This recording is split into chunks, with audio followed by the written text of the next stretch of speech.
Gênesis, capítulo 47. Então José foi dar a notícia ao rei. Ele disse: o meu pai e os meus irmãos vieram da terra de Canaã e estão na região de Gosém, com as suas ovelhas e cabras, o seu gado e tudo o que tem. Depois levou 5 dos seus irmãos e os apresentou ao rei. O rei perguntou: qual é o trabalho de vocês? Eles responderam: Senhor, nós somos criadores de ovelhas, como foram os nossos antepassados. Viemos morar neste país porque na terra de Canaã não há pastos para os animais e a fome lá está terrível. Por favor, deixe que a gente fique morando na região de Gosém. O rei disse a José: agora que seu pai e os seus irmãos vieram ficar com você, a terra do Egito está às ordens deles. Dê a eles a região de Gosém, que é a melhor do país, para que fiquem morando lá.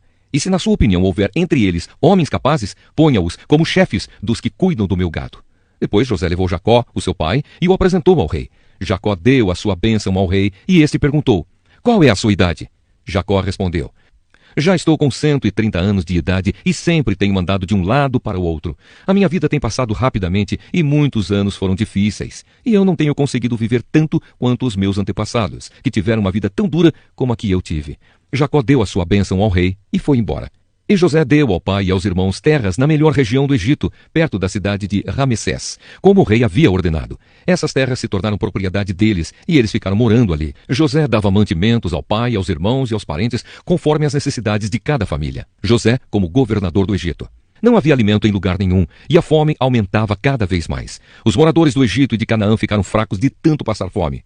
O povo comprava mantimentos, e José ajuntava todo o dinheiro e o levava para o palácio. Quando acabou todo o dinheiro do Egito e de Canaã, os egípcios foram falar com José. Eles disseram: por favor, nos dê comida. Não nos deixe morrer só porque o nosso dinheiro acabou. José respondeu: se vocês não têm mais dinheiro, tragam o seu gado, que eu trocarei por mantimento. Os egípcios levaram a José cavalos, ovelhas, cabras, bois e jumentos, e em troca ele lhes deu mantimento durante todo aquele ano. O ano passou, e no ano seguinte foram dizer a José: Senhor, não podemos esconder o fato de que o nosso dinheiro acabou e que os nossos animais agora são seus. Não temos mais nada para entregar, a não ser os nossos corpos e as nossas terras. Não deixe a gente morrer. Compre a nós e as nossas terras em troca de alimentos. Seremos escravos do rei, e ele será dono das nossas terras. Dê-nos mantimento para que possamos viver, e também sementes para plantarmos, e assim a terra não se tornará um deserto. Então José comprou todas as terras do Egito para o rei. Todos os egípcios tiveram de vender suas terras, pois a fome era terrível. Assim, a terra ficou sendo do rei, e José fez dos egípcios escravos no país inteiro. José só não comprou as terras dos sacerdotes. Eles não tiveram de vendê-las, pois o rei lhes dava certa quantidade de alimentos, e assim eles tinham o que comer. Então José disse ao povo: agora vocês e as suas terras são do rei, pois eu os comprei para ele. Peguem aqui sementes para semearem nos campos. Do que colherem, deem a 5ª parte ao rei. Usem as outras 4 partes para semear e para alimentar vocês, os seus filhos e as pessoas que moram com vocês. Eles responderam: o Senhor salvou a nossa vida e tem sido bom para nós. Seremos escravos do rei. Assim José fez uma lei que existe até hoje. A lei é a seguinte: em todo o Egito, a 5ª parte das colheitas pertence ao rei. Só as terras dos sacerdotes não ficaram para o rei. O último pedido de Jacó.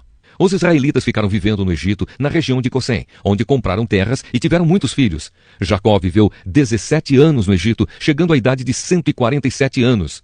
Quando sentiu que ia morrer, Jacó mandou chamar o seu filho José e disse: se lhe posso pedir um favor, ponha a mão por baixo da minha coxa e jure que será fiel e honesto comigo nisto que vou pedir. Não me sepulte no Egito. Quando eu morrer, tire o meu corpo do Egito e me coloque na sepultura dos meus antepassados, a fim de que eu descanse com eles. José respondeu: eu farei o que o Senhor está pedindo. Então jure, disse Jacó. José jurou. E aí Jacó se inclinou sobre a cabeceira da cama e orou. Apresentação. Prezado Teófilo, muitas pessoas têm se esforçado para escrever a história das coisas que aconteceram entre nós. Elas escreveram o que foi contado por aqueles que viram essas coisas desde o começo e anunciaram a mensagem do Evangelho. Portanto, Excelência, eu estudei com todo o cuidado como foi que essas coisas aconteceram desde o princípio e achei que seria bom escrever tudo em ordem para o Senhor, a fim de que o Senhor pudesse conhecer toda a verdade sobre os ensinamentos que recebeu. O nascimento de João Batista é anunciado. Quando Herodes era o rei da terra de Israel, havia um sacerdote chamado Zacarias, que era do grupo dos sacerdotes de Abias. A esposa dele se chamava Isabel, e também era de uma família de sacerdotes. Esse casal vivia a vida que para Deus é correta, obedecendo fielmente a todas as leis e mandamentos do Senhor. Mas não tinham filhos, porque Isabel não podia ter filhos, e porque os dois já eram muito velhos. Certo dia no templo de Jerusalém, Zacarias estava fazendo o seu trabalho de sacerdote, pois era a sua vez de fazer aquele trabalho diário. Conforme o costume dos sacerdotes, ele havia sido escolhido por sorteio para queimar o incenso no altar e por isso entrou no templo do Senhor. Durante o tempo em que o incenso queimava, o povo lá fora fazia orações. Então um anjo do Senhor apareceu em frente de Zacarias, de pé, do lado direito do altar.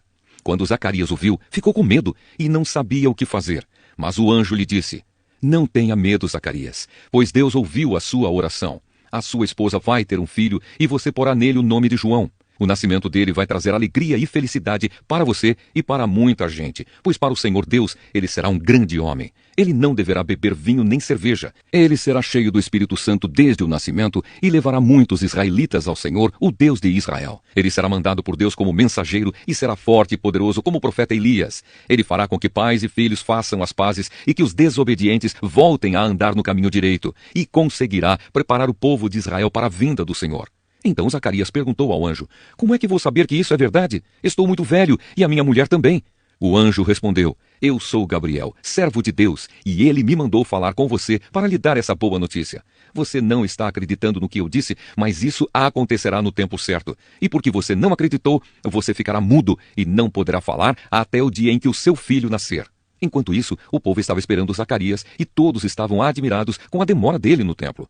Quando saiu, Zacarias não podia falar. Então perceberam que ele havia tido uma visão no templo. Sem poder falar, ele fazia sinais com as mãos para o povo. Quando terminaram os seus dias de serviço no templo, Zacarias voltou para casa. Pouco tempo depois, Isabel, a sua esposa, ficou grávida e durante 5 meses não saiu de casa. E ela disse: Agora que o Senhor me ajudou, ninguém mais vai me desprezar por eu não ter filhos. O nascimento de Jesus é anunciado. Quando Isabel estava no 6º mês de gravidez, Deus enviou o anjo Gabriel a uma cidade da Galileia, chamada Nazaré. O anjo levava uma mensagem para uma virgem que tinha casamento contratado com um homem chamado José, descendente do rei Davi. Ela se chamava Maria. O anjo veio e disse: Que a paz esteja com você, Maria. Você é muito abençoada. O Senhor está com você. Porém, Maria, quando ouviu o que o anjo disse, ficou sem saber o que pensar. E, admirada, ficou pensando no que ele queria dizer. Então o anjo continuou: Não tenha medo, Maria. Deus está contente com você. Você ficará grávida, dará à luz um filho e porá nele o nome de Jesus. Ele será um grande homem e será chamado de Filho do Deus Altíssimo. Deus, o Senhor, vai fazê-lo rei, como foi o antepassado dele, o rei Davi. Ele será para sempre rei dos descendentes de Jacó, e o reino dele nunca se acabará. Então Maria disse para o anjo: Isso não é possível, pois eu sou virgem. O anjo respondeu: O Espírito Santo virá sobre você, e o poder do Deus Altíssimo a envolverá com a sua sombra. Por isso o menino será chamado de Santo e Filho de Deus. Fique sabendo que a sua parenta Isabel está grávida, mesmo sendo tão idosa. Diziam que ela não podia ter filhos, no entanto, agora ela já está no 6º mês de gravidez, porque para Deus nada é impossível. Maria respondeu: Eu sou uma serva de Deus, que aconteça comigo o que o Senhor acabou de me dizer. E o anjo foi embora. Maria visita Isabel. Jó, capítulo 13. Quero falar com Deus. Eu vi tudo isso com os meus próprios olhos. Escutei tudo com os meus ouvidos e entendi. Meus amigos, eu não sou menos do que vocês. Eu também sei o que vocês sabem. Mas quero falar com o Deus Todo-Poderoso e discutir com Ele a minha questão. Vocês disfarçam a sua ignorância com mentiras. São como médicos que não curam ninguém. Ah, se vocês ficassem calados, poderiam passar por sábios. Vocês pensam que podem enganar a Deus? Escutem agora a minha defesa, prestem atenção às minhas razões. Será que para defender a Deus vocês vão dizer mentiras? Vão falar palavras enganosas a favor dele? Será que vocês vão ficar do lado dele? Vão defender a causa dele no tribunal? Por acaso seria bom que ele os examinasse? Vocês pensam que podem enganar a Deus como enganam as pessoas? Se vocês forem injustos, mesmo em segredo, ele certamente os repreenderá. A sua grandeza os encherá de medo e os seus terrores cairão sobre vocês. As explicações antigas que vocês lembram são como cinza, não valem nada. As suas defesas são fracas como torres de barro. Defenderei minha causa diante de Deus. Fiquem calados que eu vou falar. Aconteça o que acontecer. Estou pronto para arriscar a vida, pronto para enfrentar a morte. Não tenho mais esperança, pois Deus me matará.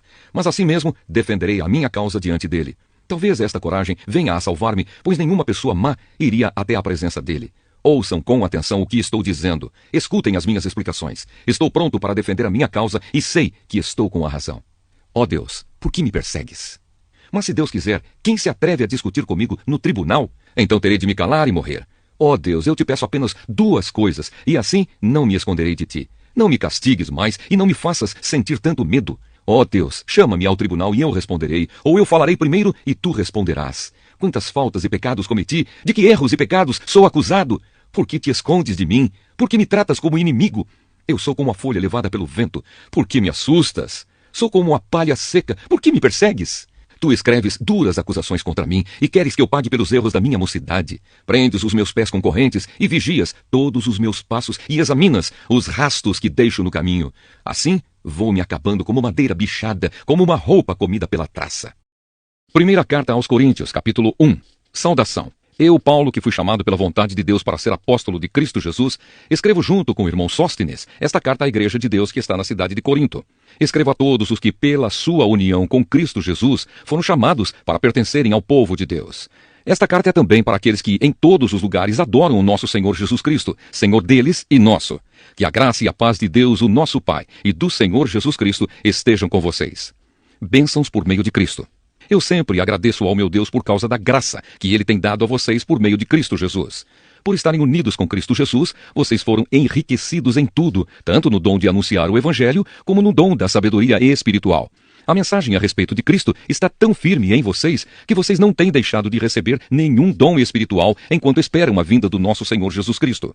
Cristo vai conservá-los firmes até o fim, para que, no dia da volta do nosso Senhor Jesus Cristo, vocês não tenham culpa de nada. Deus é fiel e chamou vocês para que vivam em união com o seu Filho Jesus Cristo, o nosso Senhor. Divisões na igreja de Corinto. Irmãos, peço pela autoridade do nosso Senhor Jesus Cristo que vocês estejam de acordo no que dizem e que não haja divisões entre vocês. Sejam completamente unidos num só pensamento e numa só intenção. Pois, meus irmãos, algumas pessoas da família de Cloé me contaram que há brigas entre vocês. O que eu quero dizer é isto: cada um de vocês diz uma coisa diferente. Um diz, eu sou de Paulo; outro, eu sou de Apolo; outro, eu sou de Pedro; e ainda outro, eu sou de Cristo. Por acaso Cristo foi dividido em várias partes? Será que Paulo morreu crucificado em favor de vocês? Ou será que vocês foram batizados em nome de Paulo? Graças a Deus que eu não batizei nenhum de vocês, a não ser Crispo e Gaio. Assim ninguém pode dizer que vocês foram batizados em meu nome. Sim, batizei também Estéfanas e a família dele. Mas não lembro de ter batizado mais ninguém. Pois Cristo não me enviou para batizar, mas para anunciar o Evangelho e a anunciá-lo sem usar a linguagem da sabedoria humana, para não tirar o poder da morte de Cristo na cruz. Cristo, o poder e a sabedoria de Deus. De fato, a mensagem da morte de Cristo na cruz é loucura para os que estão se perdendo. Mas para nós, que estamos sendo salvos, é o poder de Deus. Pois as Escrituras Sagradas dizem, destruirei a sabedoria dos sábios e acabarei com o conhecimento dos instruídos. Então, o que poderão dizer os sábios e os instruídos? O que vão dizer os grandes oradores deste mundo? Deus tem mostrado que a sabedoria deste mundo é loucura. Pois Deus, na sua sabedoria, não deixou que os seres humanos o conhecessem por meio da sabedoria deles. Pelo contrário, resolveu salvar aqueles que creem e fez isso por meio da mensagem que anunciamos, a qual é chamada de louca. Os judeus pedem milagres como prova, e os não-judeus procuram a sabedoria. Mas nós anunciamos o Cristo crucificado, uma mensagem que para os judeus é ofensa, e para os não-judeus é loucura. Mas para aqueles que Deus tem chamado, tanto judeus como não-judeus, Cristo é o poder de Deus e a sabedoria de Deus. Pois aquilo que parece ser a loucura de Deus é mais sábio do que a sabedoria humana, e aquilo que parece ser a fraqueza de Deus é mais forte do que a força humana. Agora, meus irmãos, lembrem do que vocês eram quando Deus os chamou. Do ponto de vista humano, poucos de vocês eram sábios ou poderosos ou de famílias importantes. Para envergonhar os sábios, Deus escolheu aquilo que o mundo acha que é loucura. E para envergonhar os poderosos, Ele escolheu o que o mundo acha fraco. Para destruir o que o mundo pensa que é importante, Deus escolheu aquilo que o mundo despreza, acha humilde e diz que não tem valor. Isso quer dizer que ninguém pode ficar orgulhoso, pois sabe que está sendo visto por Deus. Porém, Deus uniu vocês com Cristo Jesus e fez com que Cristo seja a nossa sabedoria. E é por meio de Cristo que somos aceitos por Deus, nos tornamos o povo de Deus e somos salvos. Portanto, como as Escrituras Sagradas dizem, quem quiser se orgulhar, que se orgulhe daquilo que o Senhor faz.